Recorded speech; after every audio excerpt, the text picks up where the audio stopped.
Good morning. Actually, I don't know what am I doing here, being in the presence of all these experts and distinguished panel of speakers.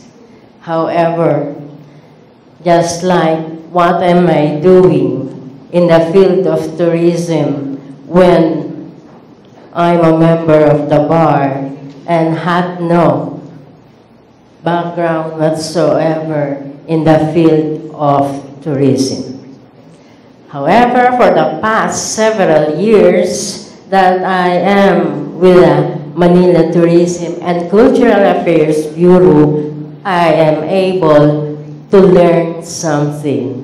But that learning has added to what I have learned today from just by hearing and sitting with distinguished speakers. Okay, everybody knows that our Mayor-elect Francisco Isko Moreno Domagoso is a vibrant and energetic mayor. It's just 2 months from being proclaimed as the mayor, and yet so many changes have been made. In fact, I am proud to be a Manileño. Quoting from what Madam Lim said a while ago, she said that Iloilo, there's a point in time that Iloilo was considered as stagnant compared with other nearby cities, Manila also. And you will agree with me, has been stagnant for so many years. That's why the data that Mr. Nigel David presented speaks for itself already. However, we have done so much in just 2 months, and Manila is gearing for the revival of its glory. It's hard, as what Madam Lim said, but with Mayor Isko, the momentum is there, and we have to capitalize on it. Okay. Just to report to you, yesterday we have already started a seminar or gathering together of all the stakeholders in tourism. We have invited different strata of people, different groups, and we are able to join them together, from the managers to the barangay chairman of the different districts, as well as the transport system, the tricycle driver, and the academe as well. Manila comprises of 6 political districts. District 1, 2, 3, until 6. But yesterday, we're able to make or classify them into 8 tourism hubs. So we are going to start with what is Manila before. What is the history of Manila, founded on June 24, 1571 by Miguel Lopez de Legazpi. It is situated on the eastern shore of Manila Bay and is home to many historical and cultural landmarks. In fact, it is the first chartered city, and it has gained autonomy through the Republic Act 409. Okay, Manila's rich heritage. There is no dispute that Manila is very rich in terms of cultural and historic sites. Okay, what you can see is the old city or the old part of Escolta. Okay, there is a plan to revive Escolta, and we have started yesterday. We have tackled the strengths and weaknesses of all the tourism hubs, and we are working on it. As Madam Lim said, you need to have master plan for the city. So that is one way of maybe answering one of the students' question a while ago: how can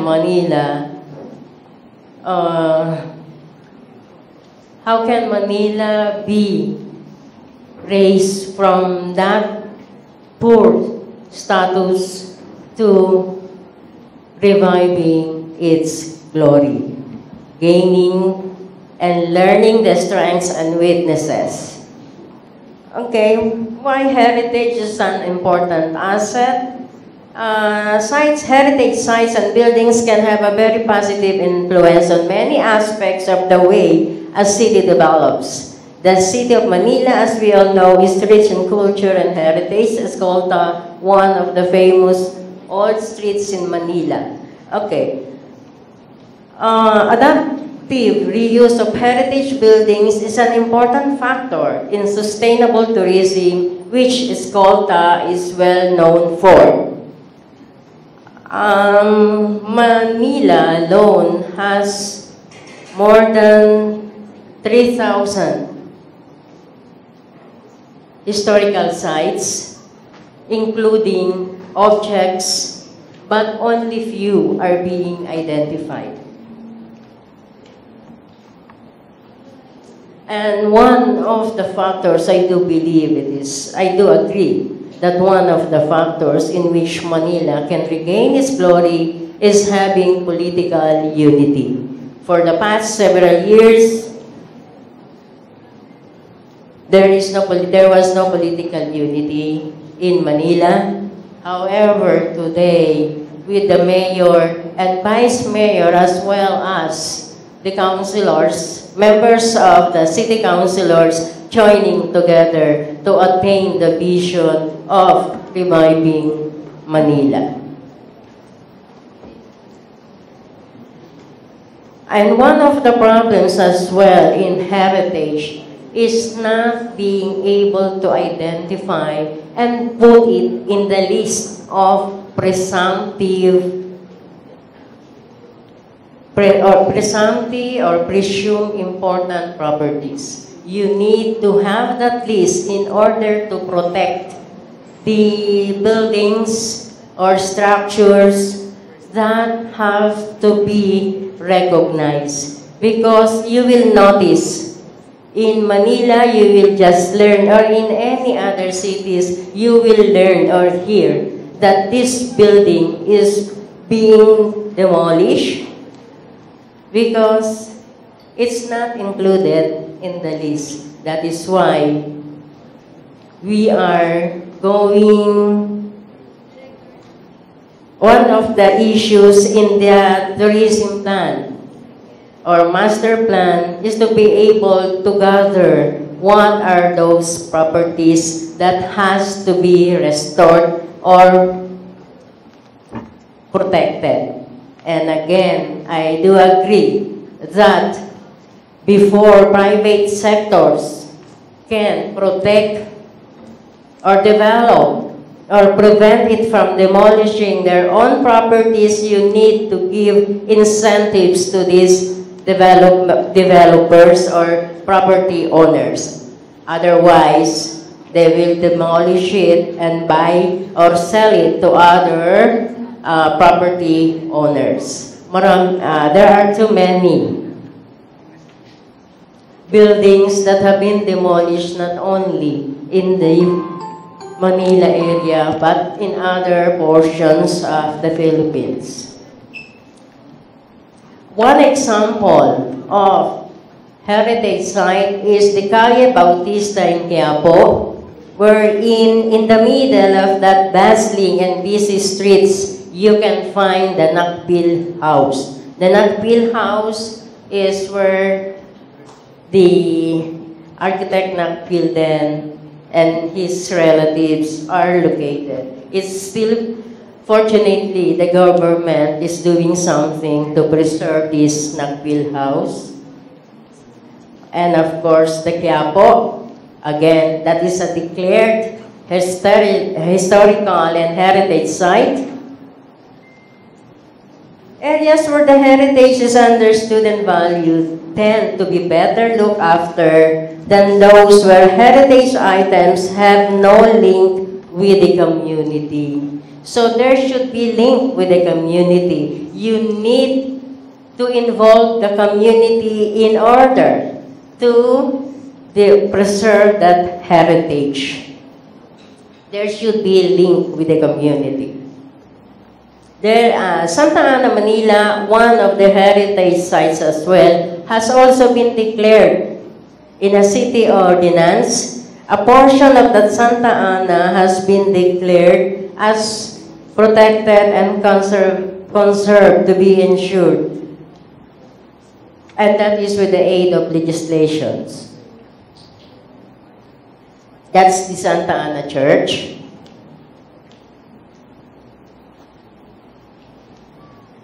Okay, Tondo. You know very well that Mayor Isko cleaned Divisoria, and you will notice nobody knew that there is a monument, and that has been declared as historical site. That Tondo, wherein the KKK Foundation site is located at El Cano Corner, Ascarga, Claro, and Recto. Not even the city engineers are aware that that mark is located in the bustling city of Divisoria. That has been cleaned, and hopefully it will be sustained. And again, you are aware of the Taytay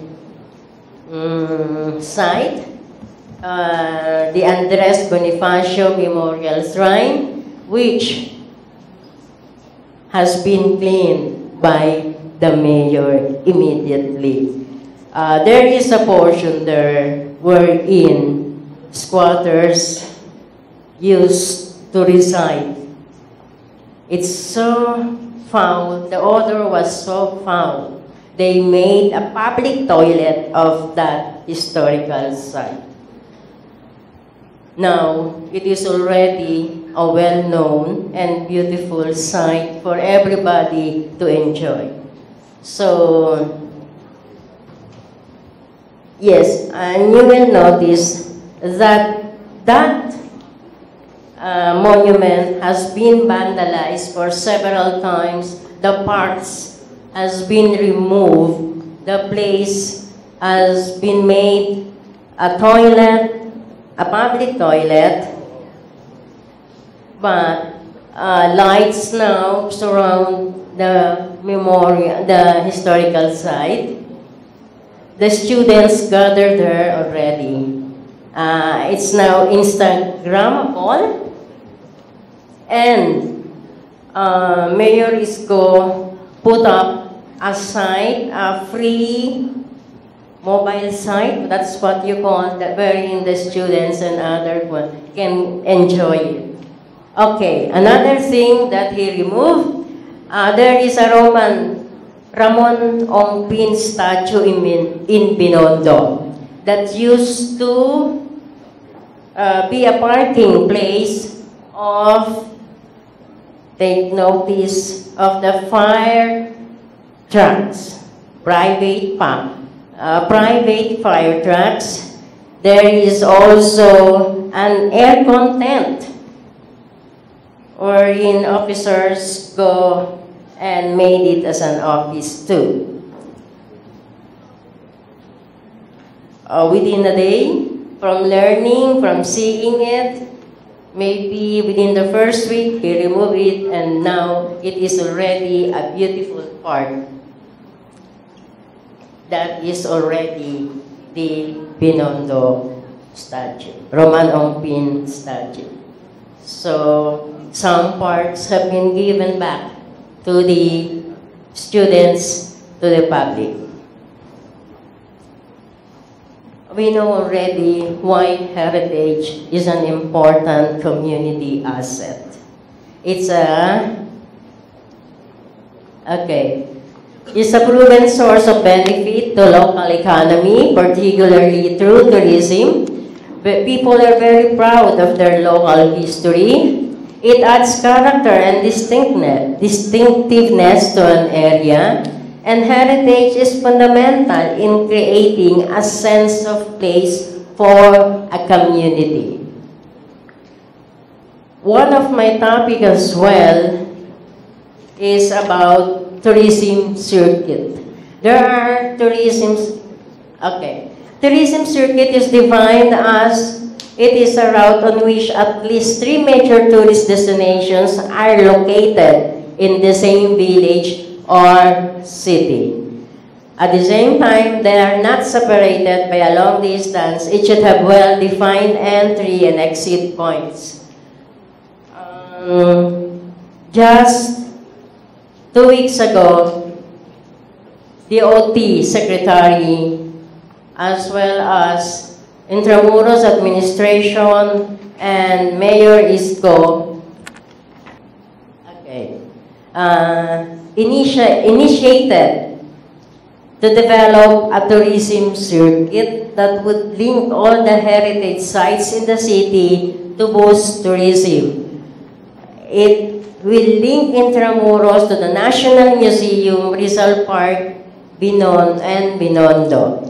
Actually, there are at least private groups that are conducting tourist circuit.